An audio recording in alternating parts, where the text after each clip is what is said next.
Luar biasa. Nah, pada sore hari ini saya diberi fokus tugas, yaitu hidup fokus pada panggilan.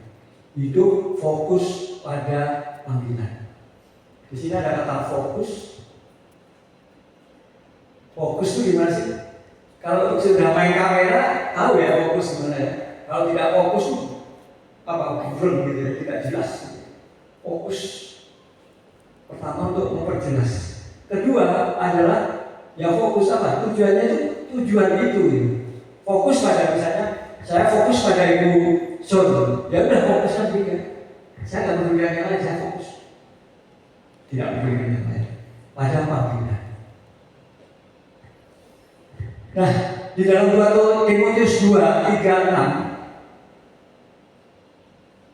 konsepnya adalah bagaimana kehidupan kita itu seperti Yesus ikut menderita, seperti Yesus. Nah, inilah fokus kehidupan kita. Mau tidak mau hidup kita itu harus seperti itu.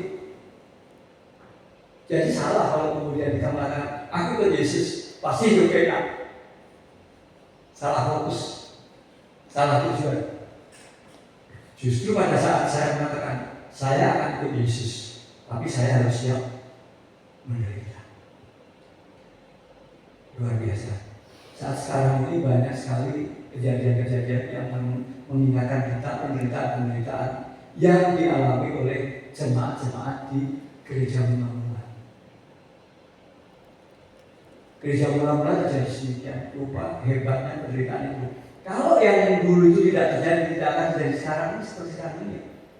Injil kemudian diberitakan di seluruh dunia, bahkan seberapa miliar orang mengenal Yesus. Tidak melalui penderitaan mereka, itu tidak akan terjadi. Maka Bapak Ibu yang saya sebagai Yesus di dalam memiliki Yesus, jangan kecil hati. Kalau kita mempunyai sisi-sisi penderitaan atau sisi-sisi pengorbanan, memang itu yang dikehendaki oleh Yesus. Ikutlah menderita sebagai seorang prajurit yang baik dari Yesus Kristus. Seorang prajurit yang sedang berjuang tidak memusingkan dirinya dengan soal-soal kehidupannya, supaya sama-sama kita lihat di 2 Timotius 2 ayat 3-6. Udah ya? Yes. Saya teruskan. Seorang prajurit yang sedang berjuang tidak memusingkan dirinya dengan soal-soal kehidupan, supaya dengan demikian ia berkenan kepada komandannya. Kemudian ikutlah menderita sebagai seorang prajurit yang baik. Kemudian yang kedua, ikutlah menderita sebagai seorang olahragawan yang hanya dapat memperoleh mahkota sebagai juara apabila ia bertanding menurut peraturan olahraga. Ikutlah menderita sebagai seorang petani yang bekerja keras dan seharusnya ia yang pertama menikmati hasil usahanya. Ada 3 yang dicontohkan oleh Paulus, bahwa di dalam kehidupan kita harus menderita. Kemudian kita perlihatkan bahwa penderitaan itu adalah bagian dari fokus kita di dalam panggilan. Nah, panggilan itu apa satunya? Panggilan itu apa? Apakah kemudian kita mendengar suara, Mas Jono sini? Iya, memang itu panggilan kita. Dipanggil untuk sekarang. Mungkin zamannya Pak Jim, zamannya Pak Sun itu masih ada kalau kita mau melamar pekerjaan. Ya, melamar pekerjaan. Itu kita lihat koran ya Pak. Itu koran biasanya hari Sabtu. Hari Sabtu dan hari Minggu. Kalau hari Minggu sepak bola. Hari Sabtu itu biasanya adalah iklan. Yes, lamaran. Itu yang saya cari. Entah itu pos kota itu hari Sabtu. Kalau pos kota hari Sabtu banyaknya iklan mobil zaman dulu. Tetapi kalau Kompas, Sinar Harapan dulu, ya kan? Itu kalau mau mencari pekerjaan di sini. Dari sekian banyak panggilan, dari sekian banyak atraktif memanggil untuk bekerja, kenapa kita memilih yang satu ini? Kenapa Pak Jai kemarin waktu itu memilih ke pertanian? Padahal banyak di koran itu banyak sekali panggilan. Semua orang dipanggil untuk bekerja di ladangnya masing-masing. Tetapi saya cuma fokus satu. Waktu itu saya fokus kira-kira sesuai dengan apa yang ada di dalam bakat, ada yang ada di dalam potensi saya. Saya cari, dapat Rahindo, Pak James dapat Pertamina, Pak Sur dapat mana surgawi. Padahal banyak sekali panggilan. Nah, itu adalah ilustrasi. Maka pada saat kita mendengar panggilan-panggilan itu, kemudian kita terjun di situ, dan kemudian kita menikmati di situ, kita berkarya di situ, maka kita baru sadar, oh ternyata itulah panggilan saya. Baru sadar, oh itu ternyata panggilan saya. Puji Tuhan, ini panggilan saya bekerja di terakhir. Sampai masa akhirnya 55 tahun. Nanti Pak Jir sebentar lagi, Pak Jir. Berapa tahun lagi Pak Jir? 2 tahun lagi, puji Tuhan. Itu panggilan. Nah, sekarang panggilan itu kadang-kadang disadari pada saat kita benar-benar ada di dalamnya. Sebelum kita masuk di dalamnya, kita nggak sadar bahwa oh itu bukan tentu panggilan saya, apakah itu panggilan saya? Kalau Anda tidak masuk nyemplung di situ, ya kan? Saya nyemplung di Trakindo. Kehidupan saya di Trakindo, bangun pagi Trakindo, sore Trakindo, keluar kota Trakindo, keluar kota Trakindo. Maka kita tidak sadar bahwa itu panggilan. Apa itu yang disebut Yesus? Maka pada saat kita fokus dalam panggilan, pada saat itulah kita sadari kita berada di dalamnya. Ini rumah berkat panggilan. Untuk mendirikan gereja ini adalah panggilan. Karena kita sudah saat ini ada nyemplung di situ. Yang lainnya kita belum tentu itu panggilan. Itu mungkin ya panggilan-panggilan, godaan-godaan bahkan boleh kita katakan begitu. Maka Paulus kemudian menggambarkan tiga hal, yaitu mempunyai loyalitas dan prioritas seperti seorang prajurit. Oke. Mempunyai ketaatan dan kedisiplinan seperti seorang atlet.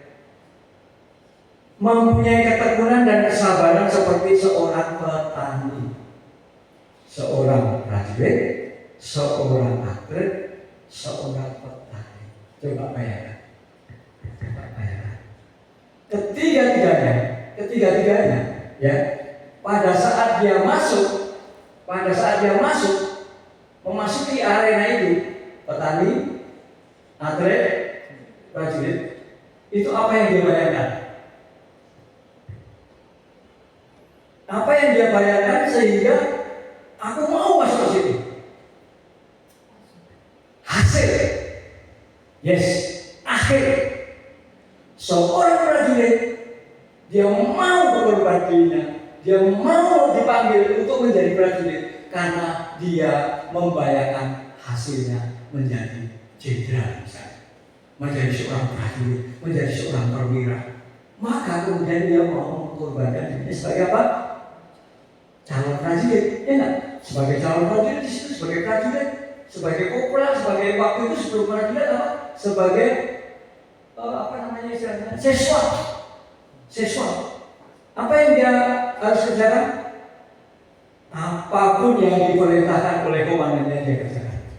Bahkan sampai sakit, bahkan sampai merasa sakit, di situ ada rumah sakit, ada dokter. Nanti sehat, digembleng lagi. Itu contoh. Apakah kita sudah demikian? Apakah kita sudah fokus dalam kehidupan kita? Ikut menderita oleh Yesus seperti seorang prajurit yang mendedikasikan dirinya untuk menyerahkan kehidupannya kepada komandannya. Bahkan nggak sampai komandannya, komandan peloton. Bahkan juga sampai nggak komandan peloton. Cuman pelatihnya, apa namanya pelatih itu? Ya, bangun pagi pasti ada yang harus dilakukan. Kalau terjadi kesalahan apa? Dihukum. Hukumannya apa? Wah, luar biasa, jangan tanya, aku gak tahu sih. Pernah ikut ke barat, coba nakal sakit nanti oleh KDN, oleh Pak Jadi Mulyadi dipanggil untuk menjadi kepala. Itu luar biasa. Itu adalah cara untuk merubah karakter seperti itu. Maka seorang prajurit, seseorang yang masuk dalam keprajuritan pasti nanti berubah karakternya, pasti. Kalau nggak berubah, pasti dia langsung drop out, pasti keluar, di-drop out oleh komandannya. Bapak Ibu yang dikasihi Tuhan Yesus, apakah kita akan membayangkan sebagai prajurit Kristus, kita akan menjadi perwira-perwira, kita akan menjadi komandan-komandan di sisi komandan kita yang agung, yaitu Yesus Kristus. Luar biasa, harus fokus. Yang kedua, mempunyai ketaatan disiplin seorang atlet. Seorang olahragawan hanya dapat memperoleh mahkota sebagai juara apabila ia bertanding menurut peraturan-peraturan olahraga. Siapa yang menjadi atlet? Nggak ada? Jelas? Yes. Atlet apa? Berarti belum atlet, baru olahraga, baru itu segala. Tetapi kalau betul-betul atlet, Anda mendedikasikan sebagai atlet, Anda itu sepenuhnya menyerahkan diri kepada pelatih. Ya, suruh push up 100 kali hari itu push up juga. Suruh bangun pagi juga. Lari keliling juga. Karena Anda tahu bahwa at the end of the day I will be champion. At the end of the day I will have trophy. Ya kan? At the end of the day. Maka kita harus mau jadi atlet. Kehidupan kita demikian dalam pelayanan. Seperti seorang atlet yang kemudian disiplin, yang kemudian taat. Pokoknya aku gak mau tahu, pokoknya nanti aku akan menjadi juara. Apapun yang terjadi, apapun risikonya, apapun yang harus saya bayar. Yang ketiga, seorang petani. Di dalam Amsal Salomo ada yang dikatakan bahwa kalau engkau hanya melihat musim saja, oh hari ini musim semi, oh hari ini musim hujan, oh hari ini musim kering, tetapi kau tidak mulai menanam, ya, karena musim hujan tidak mulai menanam menabur benih, maka tidak akan menuai hasil. Ya, seorang petani mendapatkan kekuatan untuk melakukan segala sesuatu, berkorban segala sesuatu karena akan mendapatkan hasil di belakang hari. Apakah hasil yang ada di belakang hari itu kemudian langsung kita nikmati? Enggak. Apa yang kita nikmati? Sengsaranya, ya enggak? Seorang petani, Anda pernah jadi petani nggak? Kalau nggak usah. Coba Pak Jun nanti kalau di Manado Utara, coba jadi petani. Luar biasa. Kalau kita makan, berdoanya gimana? Terima kasih Tuhan, berkat-Mu ajaib, Engkau menimpakan berkat. Terima kasih berkat-Mu hari ini. Sucikan makanan ini dan sebagainya. Amin. Terima kasih. Kita lupa bahwa makanan yang ada yang saat ini berada di depan kita itu siapa yang melakukannya? Petani. Apakah kita di dalam doa makan pernah mengatakan terima kasih petani? Oke, petani. Petani dari tempat yang kemudian menjadi ke pasar menjadi ke warung menjadi tempat kita. Siapa yang melakukan itu? Sopir truk, tengkulak dan sebagainya. Sampai di pasar, sampai di warung itu orang naik. Apa kita juga mengatakan terima kasih untuk sopir-sopir truk yang sudah membuat makanan ini dari tempat kita. Terus kemudian kita melihat, apakah kita menyadari bahwa yang masak ini siapa? Kalau tidak ada istrimu, masa di sini kamu tidak akan makan seperti ini. Kalau kamu jajan, itu tidak mungkin kamu dapat makanan ini kalau tidak dimasakkan oleh ibu warung itu. Kamu hanya punya uang pun, kalau tidak ada warung itu yang masakan, tidak akan makan. Coba bayangkan, ada uang, tidak ada warung yang jual, untuk apa? Ya kan? Kita kadang-kadang terlalu sombong. Oh, aku bisa begini, aku punya uang. Suatu saat Anda punya uang pun Anda tidak bisa melakukan apa-apa. Kalau terjadi chaos, itu sudah terjadi. Anda punya uang banyak pun tidak ada artinya, karena tidak ada yang jual. Akhirnya apa? Terjadi pendarahan, terjadi pembunuhan, terjadi pembakaran penjara. Gara-gara apa? Perut lapar. Maka ingatlah paling. Dalam hal ini Rasul Paulus mengatakan bahwa segala proses yang seperti petani, seperti prajurit, seperti olahragawan, engkau harus lakukan. Engkau harus fokus seperti itu, karena at the end of the day, bayangkan yang di akhir. Bayangkan yang di akhir. Saya melakukan ini bukan karena saya kemudian membayangkan yang di depan saya yang dekat, tidak. Kan kadang-kadang kita mau melakukan itu kan untuk masa jangka pendek. Oh, aku melakukan ini supaya lulus. Yes. Dalam hal mahasiswa, aku melakukan ini 2 tahun 3 tahun ini supaya lulus. Setelah lulus apa? Maka kemudian kita harus melihat apa sebenarnya sih kehidupan kita. Apa sih seharusnya? Apa sih sebenarnya yang saya fokuskan? Apa sih makna hidup kita dalam bulan ini? Maknanya itu apa sih?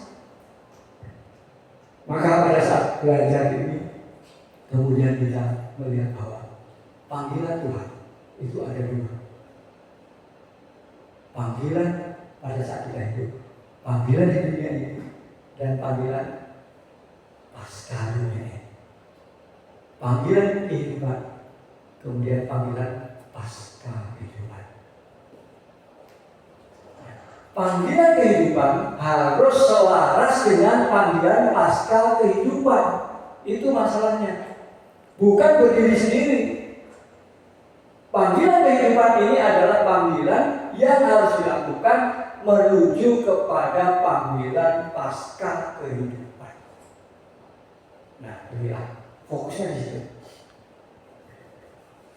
Kalau kita belajar dari Stephen R. Covey, 7 Habits of Highly Effective People. 7 kebiasaan orang-orang yang sangat efektif. Itu ada 7 kebiasaan memang. Tapi saya cuma panggil mau recall kebiasaan yang kedua saja. Bisa yang kedua gini. Saya lihat siapa sih sebenarnya Stephen Covey ini? Ternyata dia adalah orang Kristen, jemaat yang setia di Mormon. di Mormon. Tapi tulisan-tulisannya itu sangat menginspirasi kita semua. Bahkan menjadi topik di dalam leadership. The 7 Habits of Highly Effective People. Kebiasaan yang kedua adalah mulai dengan akhir dalam pikiran. Begin with the end of your mind. Maksudnya apa? Seperti tadi. Seperti prajurit, seperti olahragawan, seperti petani. Dia tidak berpikir bagaimana mulai, tetapi yang dipikirkan adalah at the end. End-nya. Kalau engkau ingin efektif dalam hidupmu, kalau engkau ingin berhasil, coba pikirkan. You have to begin with the end of your mind. Jadi dalam pikiran kita tuh harus merasa berpikir at the end ini. Dia mengilustrasikan begini, Stephen Covey dalam bukunya. Bayangkan Anda sedang masuk ke dalam rumah duka. Kemudian Anda melihat di sana seorang yang berbaring di dalam tepi.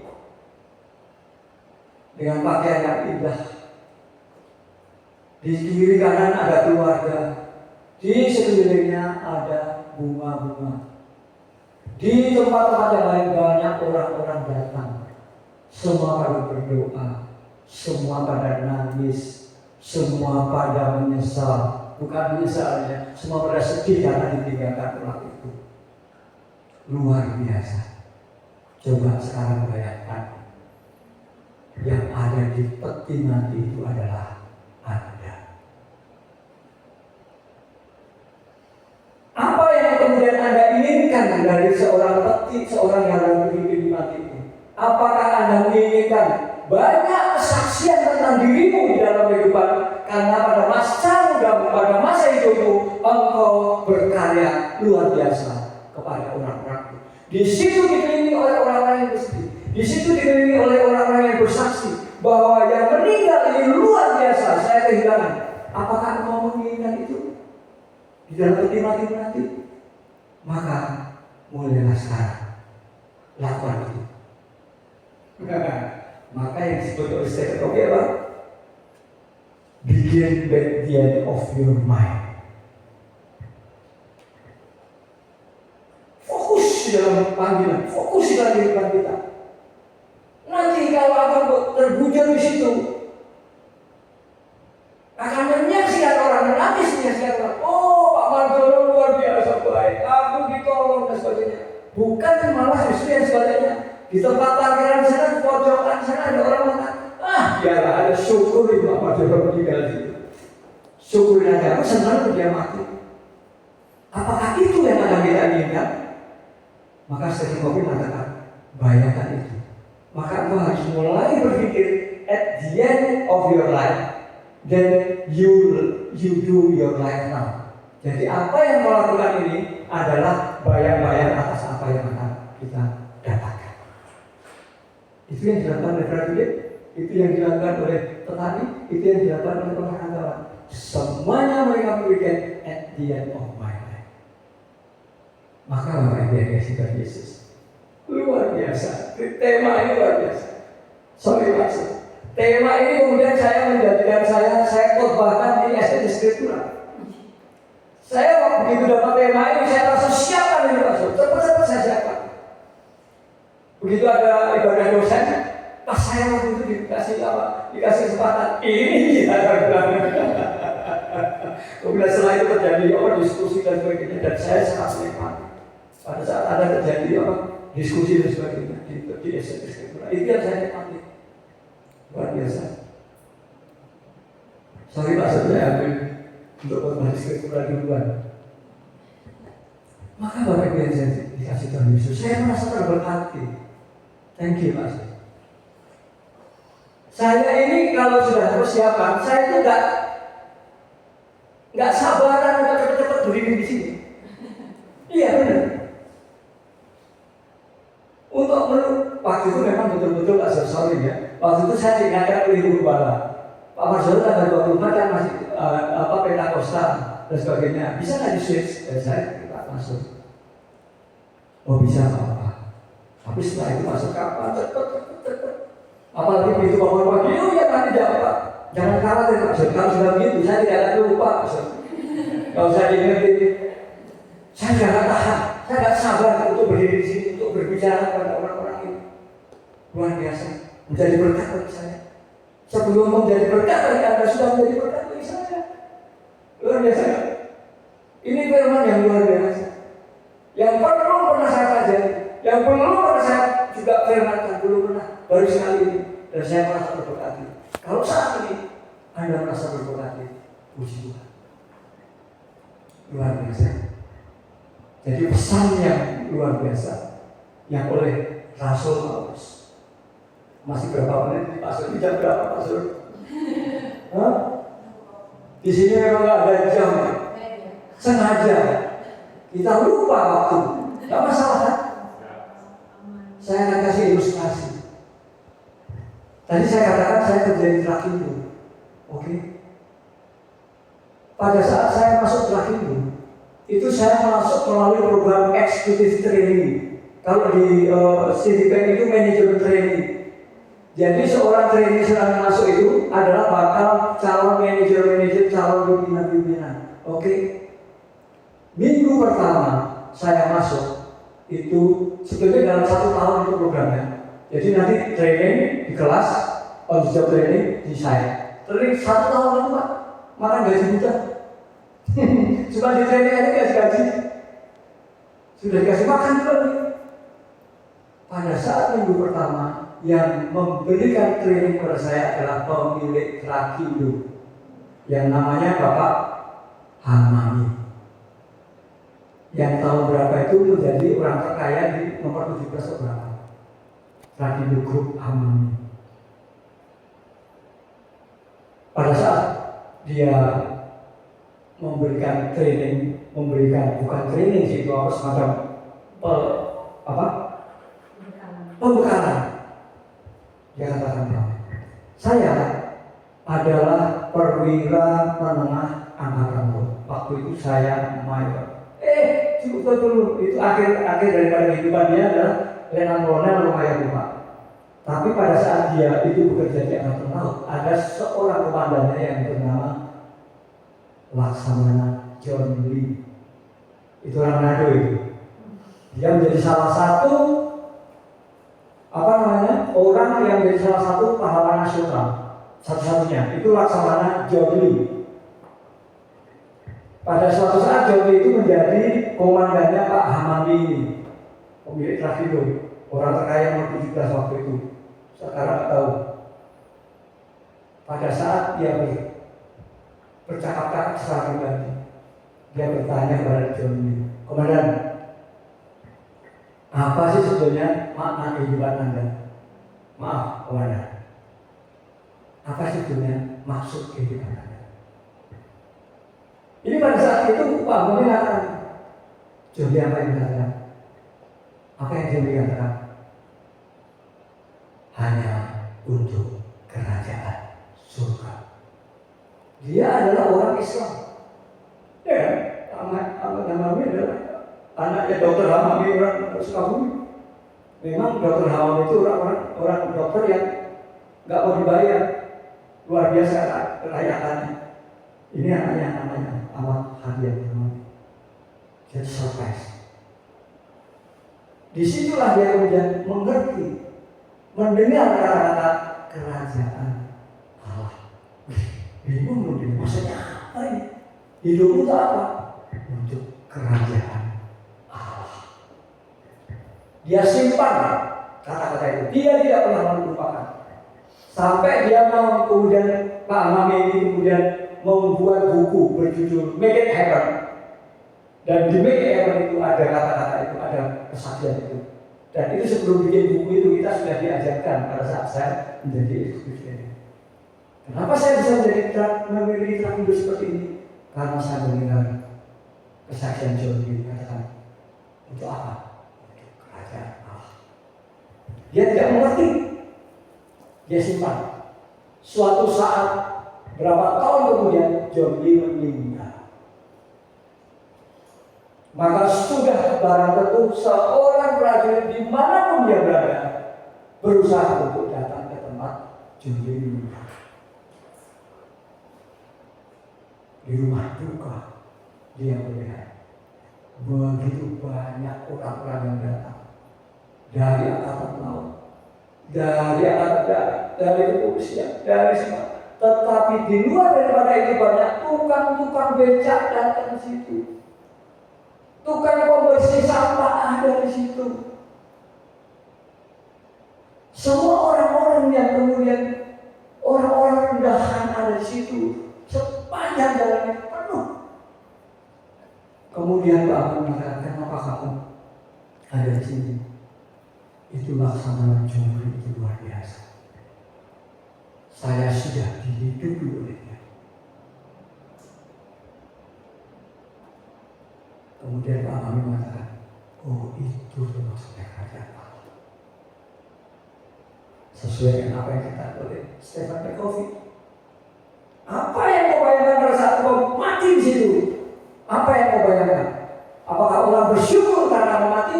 Apakah orang kemudian